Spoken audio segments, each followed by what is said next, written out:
지키는 건강한 습관, TV홈 닥터 더 나은 클리닉. 여러분의 활기찬 일상을 책임지는 소영이가 돌아왔습니다. 오늘은요, 작은 상처로 시작되는 감염병에 대해서 알아볼까 하는데요. 원인과 치료법까지 선생님 모시고 이야기 나눠보도록 하겠습니다. 선생님, 나와주세요!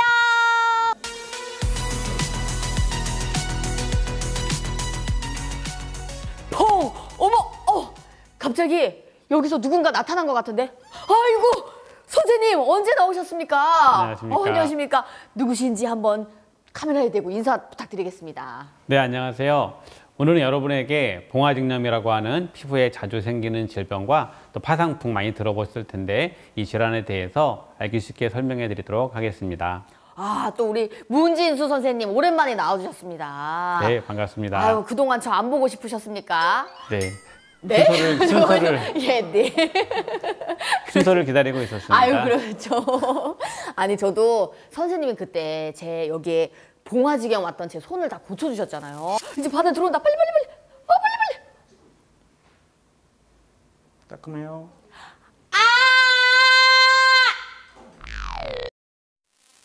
오늘의 주제가 또 이 봉화지겸 아니겠습니까? 네. 또 이렇게 살다 보면 크고 작은 상처가 생기기 마련인데요. 이게 병으로 발전할 수 있다고 하니까 제가 한번 또 경험을 해보니까 덜컥 겁이 나더라고요. 이렇게 긁히고 찔린 상처 가볍게 넘기면 안 되겠죠? 네, 우리 몸의 피부가 상당히 중요한 역할을 하는데 많은 분들이 피부가 뭐 역할이 있나 생각하실 텐데요. 네. 그중에 가장 중요한 역할들의 하나는 우리 몸의 외부의 그런 병균으로부터 방어하는 역할을 하고 있는데요. 평소에는 우리 몸에 많은 균들이 있지만 사실은 우리 몸의 피부 때문에 감염이 되지 않고 있죠. 그래서 보통 우리가 손 씻기를 잘하라는 이유도 우리 몸의 피부에는 많은 균들이 항상 존재하고 있거든요. 네. 그래서 그것들이 평소에는 병을 일으키지 않는데 이제 긁히거나 뭐 찔리거나 그랬을 경우에는 피부의 보호막이 없어지게 되겠죠. 네. 그렇게 되면 이제 밖에 있던 균들이 우리 몸 안에 들어가게 되고 그 균들에 의해서 피부에 또 생기는 그런 병들을 우리가 봉화증염이라고 통칭해서 이야기하고 있습니다. 아, 이렇게 바이러스 균들이 갑자기 침투하는 경우가 상처가 생기면 거기로 막 들어가는 거네요. 네, 그렇습니다. 오. 주로 이제 뭐 그 여러 가지 박테리아 중에서 황색 포도상균하고 그다음에 사슬알균이라고 불리는 그런 균들이 주로 많이 생기는데요. 그 외에도 많은 다른 우리가 뭐 콜레라라든지 아니면 디프테리아 여러 가지 박테리아들이 세균들이 우리 몸에서 계속 분식하면서 이러한 병을 유발하게 됩니다.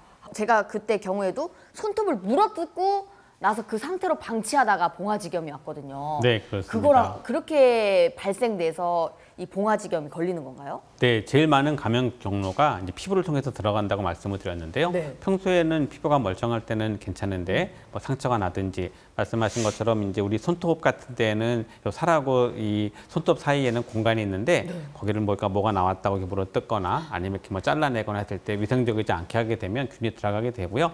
또 그렇게 균이 들어가지 않아도 이제 무좀이 있는 분들을 발가락 사이 같은 데는 무좀균에 의해서 무좀이 있다가 그렇게 습하고 바람 잘 안 통하고 공기 안 통할 때 균들이 증식하면서 또 만들기도 하고요. 뭐 그렇게 찔리고 또 이제 뭐 동물들한테 물릴 수도 있고요. 그 여러 가지 피부에 결손된 곳에 박테리아가 들어가게 되면 이 세균들에 의해서 증식하면서 거기에 염증이 생겨서 주로 봉화증염이 생기게 됩니다. 아, 혹시 이런 질병들은 전염이 될까요?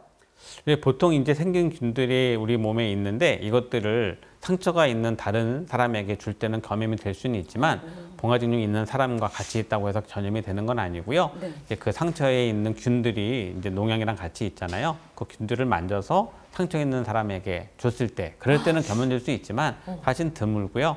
봉화증염은 이렇게 전염성 병은 아니기 때문에 있는 사람이 있다 하더라도 그런 분은 안심하셔도 되겠습니다. 아, 그렇다면 이렇게 봉화지겸이 잘 걸렸던 특정 위험군이 있을까요? 아무래도 우리 몸의 균에 이제 세균이 감염이 된다는 것은 면역력이 떨어진 상태를 얘기하거든요. 그래서 이제 보통 이 사지에 좀 면역이 떨어지는 당뇨병이 있는 분들, 그다음에 이제 고령의 환자들, 그다음에 이제 면역 억제제 치료를 받고 있는 분들, 그다음에 알코올에 중독돼 있는 분들. 뭐 그런 경우에 제일 많이 생긴다고 되어 있고요.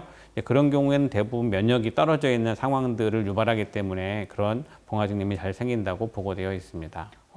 이 봉화지겸을 제가 한번 겪어봤더니 이 증상이 화끈거리고 완전 땡땡 붓는 것이 대표적인 증상인 것 같은데 이게 맞을까요? 네, 맞습니다. 이제 일단 부어오르고요. 네. 누르면 아프고 맞아요. 이렇게 열이 나는 느낌이 이렇게 나고요. 살짝만 탁 스쳐도 이 정도 맞습니다. 아프더라고요. 예, 통증이 제일 심한 증상으로 볼 수 있고요. 열도 뜨끈뜨끈하고 그다음에 튀어나오고 부어오르고 뻘개지고 맞아요. 이것이 제일 중요한 네 가지 증상이라고 볼 수가 있습니다. 그러면 이렇게 봉화지겸이 의심되는 경우에는 어떻게 하는 게 좋을까요? 이제 봉화지겸이 처음에 시작될 때는 대부분 그냥 뭐 그러다 말겠지 해서 방치하는 경우가 많고요. 이제 그런 경우에는 대부분 이제 아무런 조치를 안 하고 있다가 점점 이제 심해질 수 있거든요. 그래서 초기에 상처를 깨끗이 소독하는 게 중요하고요. 그다음에 초기에 조금씩 진행되는 것처럼 아프기 시작한다든지 빨개지기 시작하면 그때는 항생제 치료를 해서 그 있는 염증을 빨리 가라앉혀야 되는데요. 그렇지 않게 될 경우에는 그 다음에 단계로 더 합병증이 진행이 될 수가 있죠.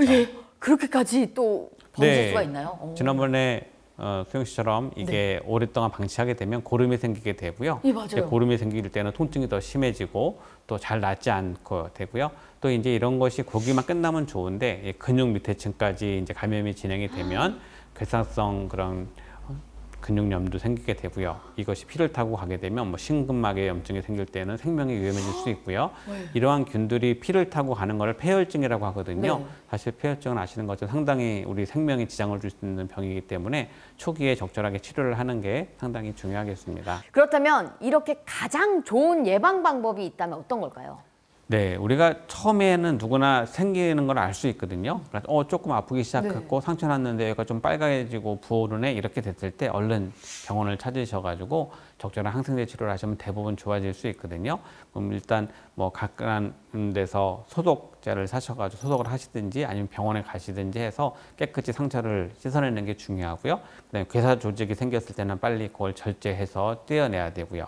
그 다음에는 적절한 약을 쓰는 게 제일 중요한 치료라고 볼 수 있겠습니다. 그렇다면 이번엔 상처를 파고드는 또 다른 감염병이죠. 이번엔 파상풍입니다. 흔히 녹슨 못이나 아니면 칼에 찔리면 걸린다고 생각을 하거든요. 맞을까요? 네, 뭐 그 부분도 틀린 부분 아니지만 더 넓은 여러 가지 이유들을 가지고 파상풍이 올 수 있는데요. 대부분 이제 흙이나 그런 데 있는 그 파상풍을 일으키는 클로스트리디움 테탄이라고 하는 그 이름에 있는 균들이 이제 일으키게 되는데요. 그런 균들이 대부분 흙에 많이 이렇게 분포되어 있다고 하고 그래서 이제 뭐 밭 같은 데서나 흙에 노출된 곳에서 상처 입었을 때 많이 생기고요. 동물의 위장 내에도 동물의 입에도 살고 있기 때문에 우리가 뭐 개나 고양이에 물렸을 때 야생동물 물렸을 때도 생길 수 있다고 하고요. 화상을 입었을 때에도 피부에 그런 보호막이 더 없어졌다고 생각할 수 있기 때문에 그럴 때 생길 수 있어서 화상을 입었는데 거기에 파상풍이 걸릴 수도 있는 네, 거예요. 그래서 화상을 심하게 입었을 때도 파상풍 주사를 꼭 맞게 되는 이유가 그렇게 보고된 일이 있고요. 우리나라의 뭐 통계를 보면은 1년에 한 30-40건 정도 평균적으로 이렇게 파상풍이 있다고 보고가 되고 있다고 하니까 사실 되게 드물지 않은 그런 병이고요. 많은 분들이 이제 뭐 상식적으로 아시기 때문에 다들 병원에 오실 때 뭐 찔려서 오시면 파상풍 주사 맞으러 왔어요. 예, 막 이렇게 하시는데 사실은 그만큼 우리가 이제 의학에 대한 정보가 있어서 많은 사람들이 잘 알고 계시는 거고요. 그래서 적절하게 그렇게 상처가 있거나 찔리거나 그런 위험이 있을 경우에는 반드시 치료를 받는 게 좋습니다. 그런데 이렇게 파상풍 뭐 어디 못에 찔리거나 이러신 분들은 즉각적인 반응이 일어나진 않거든요. 그래서 약간 병원을 좀 늦게 찾아가시는 분들이 있는데 이건 왜 늦게 찾아올까요? 네, 파상풍 잠복기가 있어서요. 뭐 문헌 보고에 따르면 하루부터 3주, 1일부터 21일이라고 되어 있는데 기네요, 생각보다. 네, 대부분은 2주 안에 발병된다고 되어 있고요. 발병이 빠를수록 예후가 안 좋기 때문에 균이 뭐 세고 독하다는 의미일 수 있겠죠. 대부분 뭐 일주일에서 2주 사이에는 발병되는 걸로 되어 있기 때문에 그 정도는 지켜봐야 되고요. 뭐 신생아 같은 경우에는 조금 더 발병이 빠르다라고 보고되어 있으니까 적절하게 그런 거를 따져가지고 다치면 바로 치료받는 게 좋겠습니다. 그렇다면 이렇게 파상풍이 의심된다 했을 경우에는 검사부터 받아보는 게 좋을 것 같긴 한데요. 어떤 방법이 있을까요? 파상풍은 혈액 검사로 해서 정확하게 알 수 있는 법은 많지 않고요. 이제 균의 그 다친 상처에서 균을 농정해서 파상풍 균을 찾는 경우도 있지만 그런 경우가 없기 때문에 대부분 환자의 병력이나 증상을 보고선 진단하는 경우가 제일 많고요. 뭐 진단하는 방법이 여러 가지 있는데 이 파상풍 균은 대부분 신경에 영향을 미쳐서 우리 신경에 마비시키는 일을 하게 되는데 또 대부분 뭐 흔히 볼 수 없지만 파상풍에 이제 감염이 된 사람들은 이렇게 막 등이 이렇게 활처럼 휘는 그런 것을 볼 수가 있고요. 파상풍인데 등이 휜다고요? 우리 몸의 그 척추에 있는 근육을 강직시키기 때문에 오. 이렇게 근육이 당긴다고 해야죠. 그다음에 이제 얼굴에도 파상풍이 생기게 되면 먹지를 못하고 그래서 이제 가장 간단한 검사 중에 하나가 이렇게 목 안에다가 우리 혈압자라 그러죠. 이렇게 목이 부었나 편도볼 때 보는 걸 이렇게 이렇게 세요? 넣어보면 네. 네, 그걸 넣어보면 일반적으로는 기침하거나 구역질을 하는 게 일반적인데 그런 경우에 꽉 그걸 다물어 버리는 근육 강직이 오는 그러한 특이한 증상이 있어서 알 수 있는데 그밖에 몇 가지 방법들이 있지만 뭐 이렇게 우리가 정확하게 피 검사를 통해서 알 수 있는 건 아니고 그런 임상적인 걸 봐가지고 증상에 대해서 진단을 붙이게 됩니다. 아, 그렇다면 이 이제 그 코로나 예방 주사가 있었던 것처럼 이 파상풍도 예방 주사가 있나요? 네, 또 파상풍 예방 주사에 대해서는 많이 아실 거예요. 뭐 어릴 때부터 보통 우리가 맞기 시작해가지고요. 파상풍 주사를 맞게 되면은 어느 정도 예방할 수가 있는데 파상풍은 사실은 균에 대해서 이렇게 예방을 하는 우리가 코로나처럼 그런 게 아니고요. 왜냐하면 파상풍은 좀 독이 특이해서 조그만 미량의 독만 나와도 이 균이 번식하기 전에 벌써 사람에게 증상을 나타나게 되거든요. 그래서 예방 주사라고 하면 그 파상풍의 톡소이드라고 파상풍에 그 나와 있는 그 독소에 대한 반응을 빨리 할 수 있어서 그걸 막는 그런 특이한 그 예방 주사를 맞게 되는데 그걸 맞게 되면 우리가 어느 정도 파상풍을 예방할 수가 있습니다.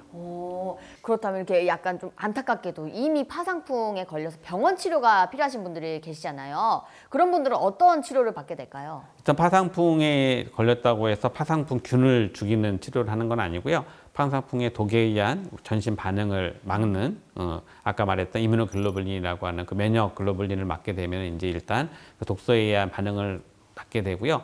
대부분 물렸을 때는 이제 다른 균들도 같이 들어오니까 항생제 치료를 하게 되면서 이 독소에 대한 반응들을 관찰해 가지고 이제 뭐 호흡곤란이 오거나 그런 아까 말씀드린 것처럼 근육이 마음대로 움직이지 않아서 먹지도 경우. 못하고 네.